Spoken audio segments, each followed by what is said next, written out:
Bismillahirrahmanirrahim. Wassalatu wassalamu ala Rasulillah. La haula wala quwwata illa billah. Asyhadu an la ilaha illallah wahdahu la syarika lah. Wa asyhadu anna Muhammadan abduhu wa rasuluh. Puji dan syukur marilah kita panjatkan kehadirat Allah Subhanahu wa taala. Dengan berkat kudrat dan iradatnya kita masih beri kesempatan oleh Allah untuk melaksanakan sebagian yang diperintahkannya, yaitu melaksanakan ibadah sholat subuh berjamaah dan dilangsungkan dengan tadarus Al-Quranul Karim. Mudah-mudahan harapan kita senantiasa dicatat oleh Allah menjadi amalan soleh. Lalu salawat dan salam semoga tercurah dan terlimpahkan kepada panutan alam, Nabi yang mulia, Nabi akhirul zaman, Nabi Muhammad Sallallahu Alaihi Wasallam beserta keluarganya, para sahabat, para tabiin, para pengikut, mudah-mudahan termasuk kita di dalamnya yang senantiasa mengikuti ajarannya sampai akhirul zaman. Yang saya hormati Bapak Ketua DKM beserta jajarannya, yang saya muliakan Bapak Al-Mukarram Dr. Waras Haji M. Adam yang selalu hadir mendampingi kita. Yang saya hormati Bapak Ketua RW 13 beserta jajarannya, yang saya hormati Bapak Ketua RT 1 sampai 7 dan MPS beserta jajarannya, hadirin wal hadirat yang saya cintai. Pada kesempatan yang berbahagia ini, saya akan menyampaikan tentang tuntunan berhari raya Idul Adha. Besok insya Allah kita akan melaksanakan sholat Idul Adha dan tuntunannya. Ada yang sekarang juga ada yang subhanallah luar biasa terjadi masalah. Itu kan berdaan adalah sebagai sunatullah. Sholat Idul Adha dilaksanakan pada tanggal 10 Zulhijjah. Secara prinsip tata cara pelaksanaannya sama seperti sholat Idul Fitri. Walaupun ada sedikit perbedaan, di antaranya yang kita lakukan pertama adalah mandi pagi. Insyaallah ya, mandi pagi ya, subhanallah. Nah, disunatkan mandi besar sebelum berangkat ke tempat sholat Idul Adha. Atau udah teh sudah bisi itu bertekad ya. Kudu mandi besar. Nah, mandi kecil. Lain mandi kadal, kayak namanya mandi kadal. Apa mandi kadal? Mandi kadal teh kasar foto ungu ke bawah, kepala kadal teh disebut mandi kadal eta. Nya, lamun urang kecil dulunya kan aya sorokan luar jubah mandi kadal telum macan gitu. Air gitu. Bisi mandi kadal urang berarti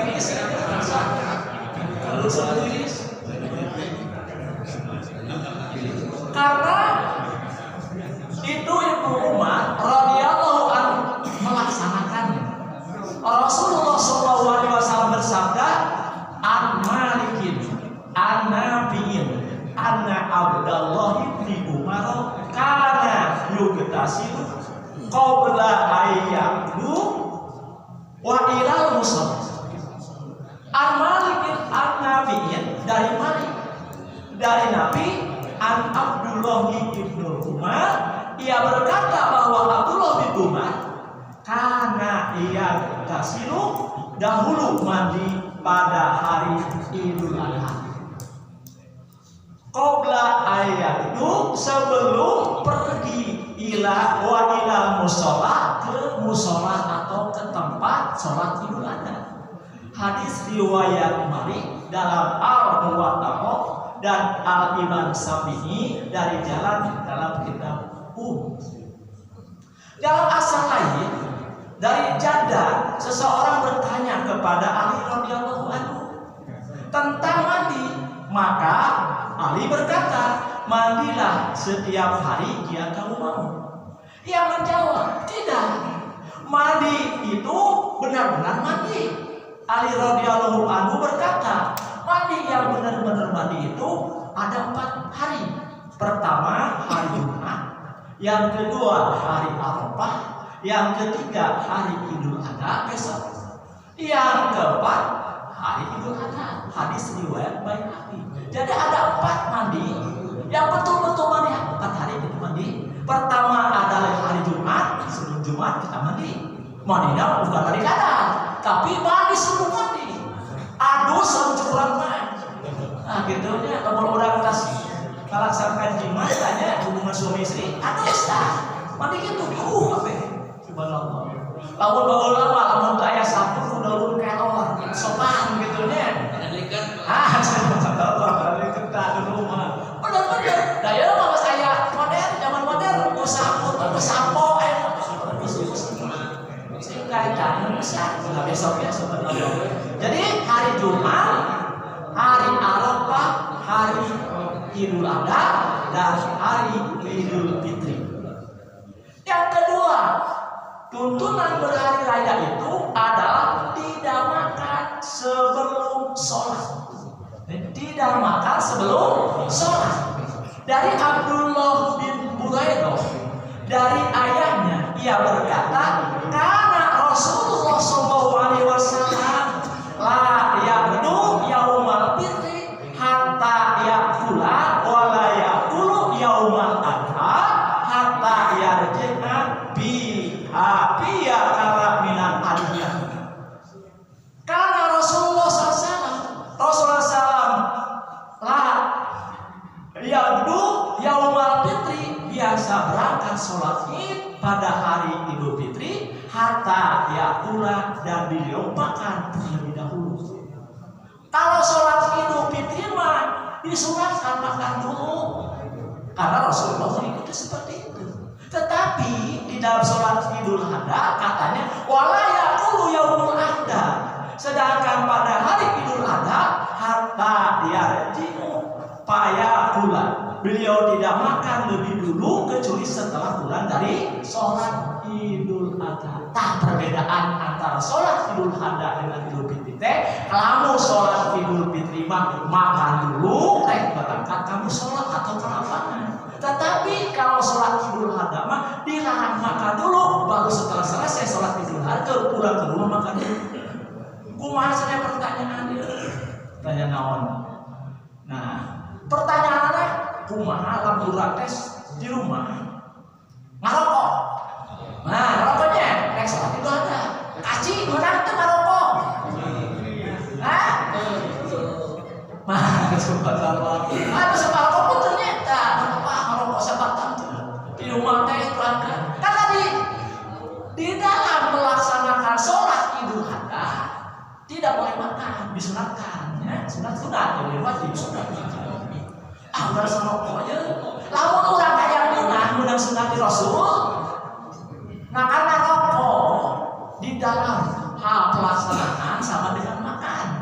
Artinya ketika kita sholat sunat, ketika kita saum sunat, saum wajib, sudah waktunya tidak boleh makan dan minum, gitu ya, pada siang hari, pagi hari, dan rokok, batal ke sauna. Tak saum wajib gitu. Saum wajib kalau aku terbantunya, rokoknya betul ya. Dan saya doa yang nasa aja, bulan terlalu rokok, aduh, sendiri semuanya. Sunat Rasul, gitu, subhanallah. Tak geus beres sholat, nah ya, min adiyati, baru beliau menyantap hasil kurban. Tuh, gitunya, geus beres sholat Idul Adha, pulang ke rumah, karena jangan beres dibagikan, nyantap maya di rumah 4 tahun, naon ya, subhanallah. Nah, berayam apa? Subhanallah, subhanallah. Ngadain mau ulah we, gitu nih, saum apa itu nya, deter pagi-pagi orang ayam apa gitu kan? Itu buat stop lah, ya, saum apa-apanya.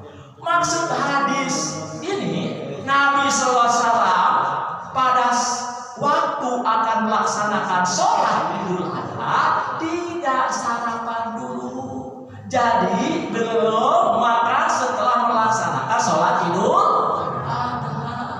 Katus Pak, Bu. Nah, besok laksanakannya, subhanallah ya. Yang ketiga, berpakaian rapi sesuai sunnah. Nah, orang berpakaian rapi sesuai sunnah. Nu halus, tenang, bersih gitu. Memang harus itu. Ya, berpakaian rapi dan rapi sesuai sunnah. Dijas halus. Menandakan kita kan Ari ieu mah datang ka undangan menor kitu nya. Datang salat Idul Adha, kaos ceplok, buku subhanallah. Aya begitu? Besok mah urang teh cing hari raya itu teh dijahas atuh, dinaon mah teh dipake hebat, wangian. Kecuali perempuan tidak boleh pakai wangian.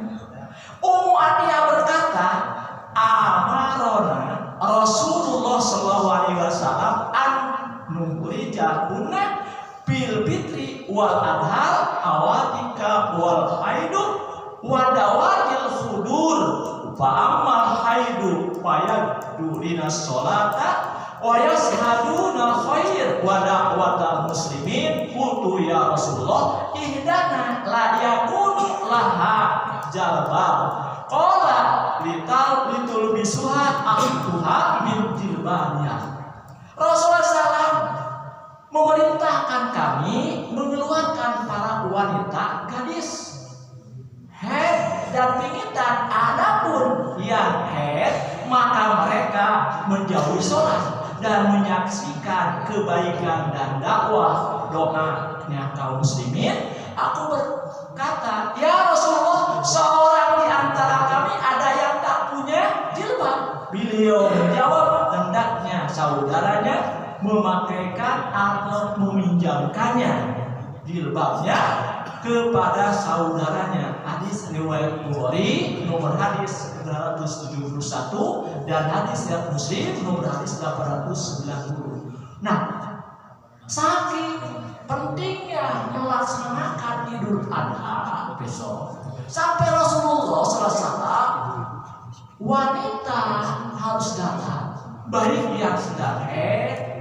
gadis-gadis, wanita pingitan, anu tak pernah keluar, harus keluar menyaksikan, menghadiri hari raya Idul Adha. Sampai Rasulullah SAW bagi orang yang tidak punya jilbab pinjamkan ke tetangga dan kemoga pakai tetangga meja sementaranya. Ternyata itu makin saking pentingnya makin jilbab. Keetannya seperti sebelum saja itu hebatnya Idul Adha. Hadir bagi wanita sedangkan hanya menyaksikan hari saya tidak usah sholat gitu ya Bu ya. Namun berpakaian rapi di sini bagi wanita bukan berarti berdandan dan memakai wewangian, karena hal tersebut tidak diperbolehkan bagi kaum muslimah. Boleh ayeuna pakai wewangian gitu kan, kecuali laki-laki. Subhanallah. Keempat, jalan kaki ke musola atau ke tempat sholat Idul Adha. Wah, yang enggaknya nunggu motor, nunggu mobil, terus di rumah. Jalan kaki disunatkan. Lamun urang aya kasunatan sholat Idul Adha. Ya, ke naon anu alus di rumah mobil simpen lah. Anu motor hade di rumah simpen lah, jalan kaki we. Subhanallah ya.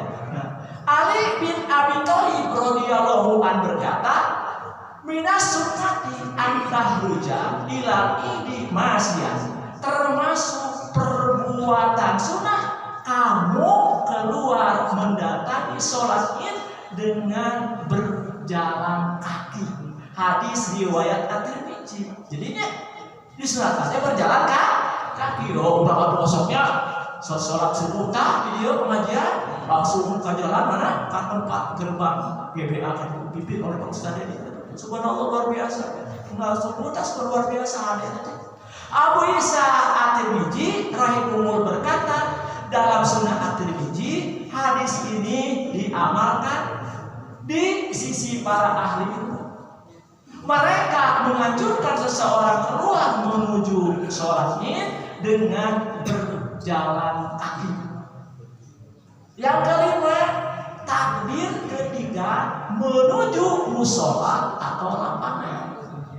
Waktu bertakbir sholat Idul Fitri kita diperintahkan bertakbir, begitu juga sholat Idul Adha pun disuruh bertakbir, sebagaimana dijelaskan di dalam Quran surat Al-Baqarah ayat 203, a'udzu billahi minasyaitonir rajim wadkurullaha fi ayyamin ma'dudat, dan berzikirlah kepada Allah pada hari-hari yang tertentu.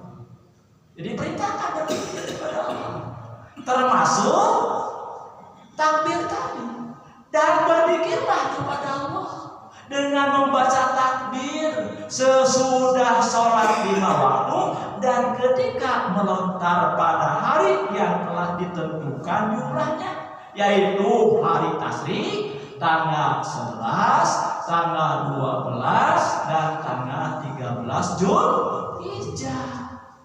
Nah, kita praktekkan ketika besok sholat duhur, takbir setelah salam, dilanjutkan dengan sholat asar dan seterusnya. Sampai kapan? Sampai tanggal 13 hari tasyrik, waktunya asar. Maghrib lain dari tanggal 14. Ya. Jadi hari tasyrik itu sampai tanggal 13 asar. Lalu maghrib geus waktuna bukan hari tasyrik deui nya. Kantos. Udah dipraktekkeunnya subhanallah. Lain anu apa jadi imam teh. Eta takbir kamu ketentuan takbir we. Ya, takbir itu mulai tanggal 10 sampai tanggal 13 hari tasyrik, waktu atau batasnya sampai asar. Ya, maghrib ulah takbir sampai asar. Subhanallah. Ayat ini dijadikan landasan disunahkannya bertakbir pada hari Idul Adha. Waktu takbir pada Idul Adha dari subuh sampai petang hari tasyrik, tanggal 11, tanggal 12, dan tanggal 13 Zulhijjah. Umat Islam yang bermaksud mengumandangkan takbir hari raya ya Idul Adha dapat menggunakan lafaz seperti ini. Allahu Akbar, Allahu Akbar, Allahu Akbar, la ilaha illallah, wallahu akbar, Allahu Akbar, walillahil hamd. Allah Maha Besar, Allah Maha Besar, Allah Maha Besar, tiada Tuhan selain Allah. Allah Maha Besar, segala puji baginya. Selanjutnya, setelah takbir di atas telah dibaca 3 kali, dapat ditambahkan kalimat berikut yang pernah dibacakan Nabi Muhammad SAW sewaktu berada di Bukit Sofa. Allahu Akbar, Allahu Akbar, Allahu Akbar, la ilaha illallah, wallahu akbar, Allahu Akbar, walillahil hamd, Allahu Akbar kabira, walhamdulillahi katsira, wa subhanallahi bukratan wa asila, la ilaha illallah, wa la na'budu illa iyyah, mukhlisina lahuddin, walau karihal kafirun, la ilaha illallah wahdah, sadaqa wa'dah, wa nasara abdah, wa 'azza jundah, wa jamal ajaba wahdah, la ilaha illallah, wallahu akbar. Artinya Allah Maha Besar, dengan segala kebesaran, segala puji bagi Allah sebanyak-banyaknya, dan Maha Suci Allah sepanjang pagi dan sore. Tiada Tuhan selain Allah, dan kami tidak menyembah selain kepadanya dengan memurnikan agama Islam, meskipun orang kafir membencinya. Tiada Tuhan selain Allah dengan keesaannya.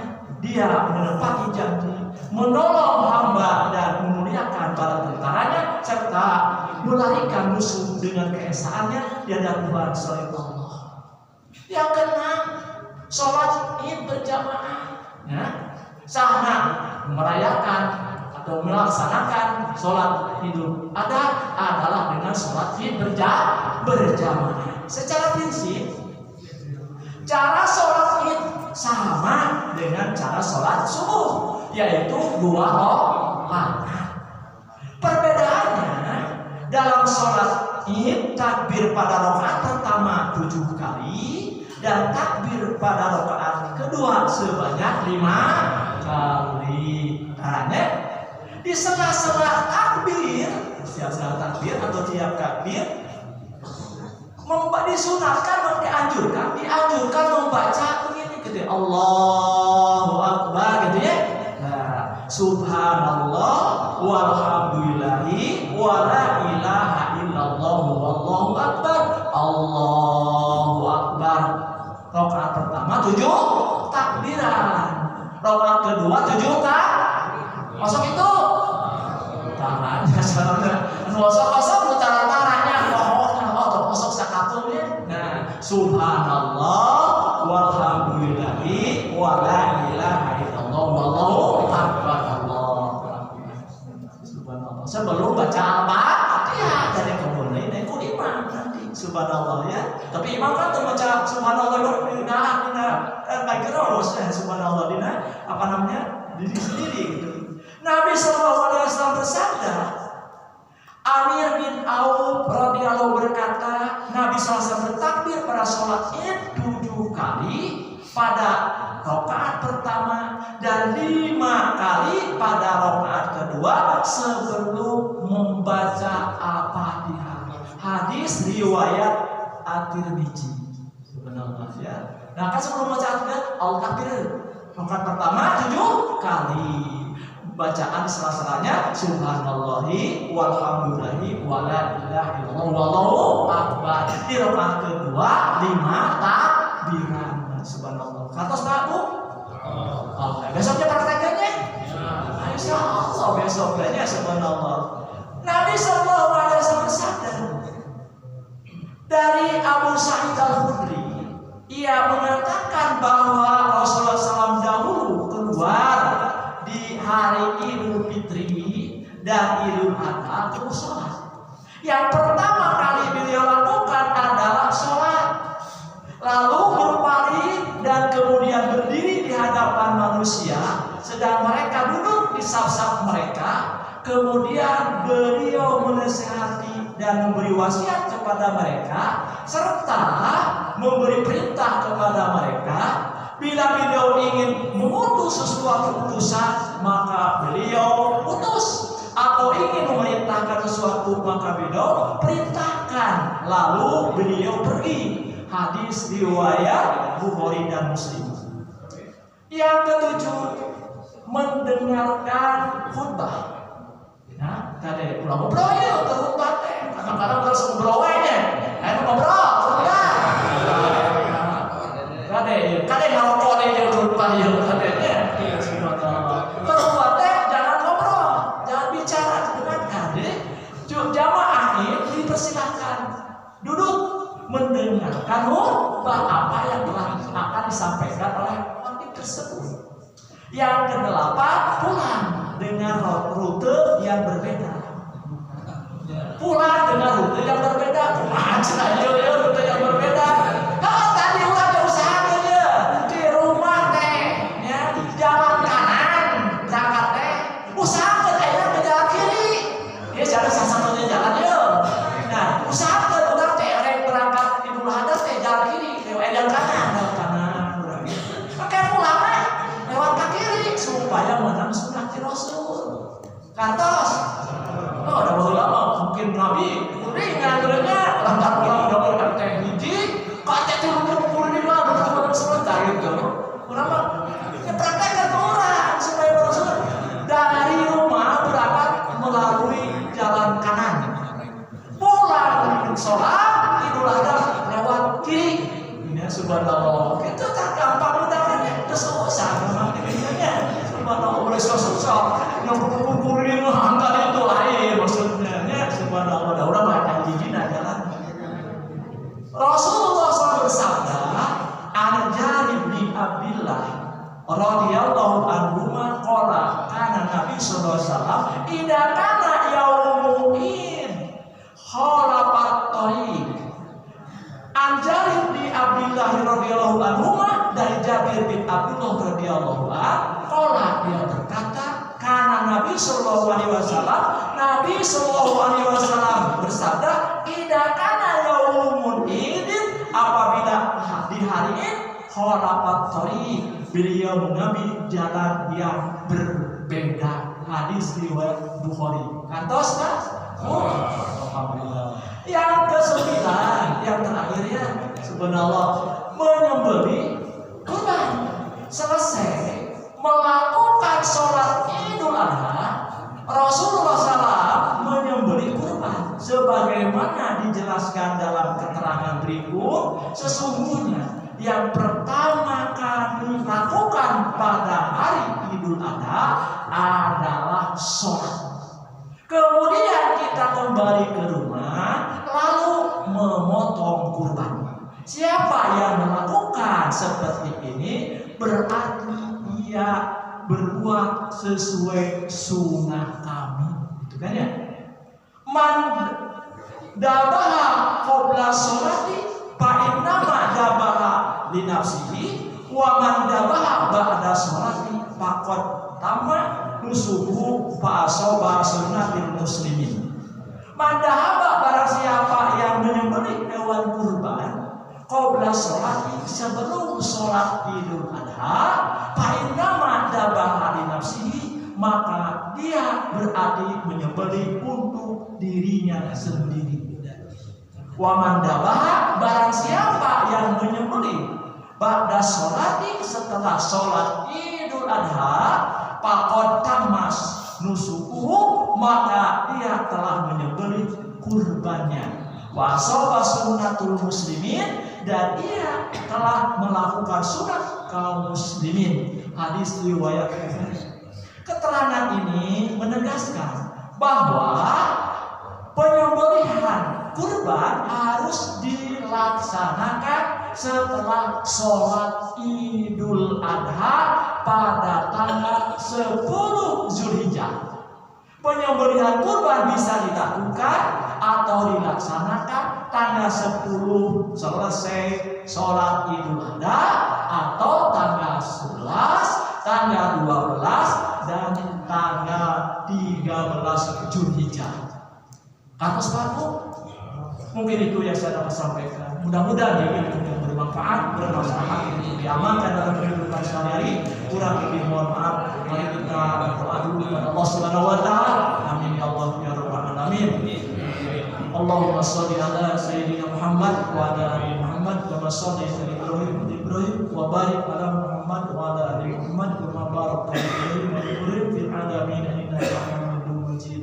Rabbana hab lana min azwajina wa dhurriyyatina qurrata a'yun waj'alna lil muttaqina imama. La ilaha illa anta subhanaka inni kuntu minadh dhalimin. Rabbana atina fid dunya hasanah wa fil akhirati hasanah wa qina adzabannar. Aqulu qouli hadza wa astaghfirullahaladzim. Assalamualaikum warahmatullahi wabarakatuh.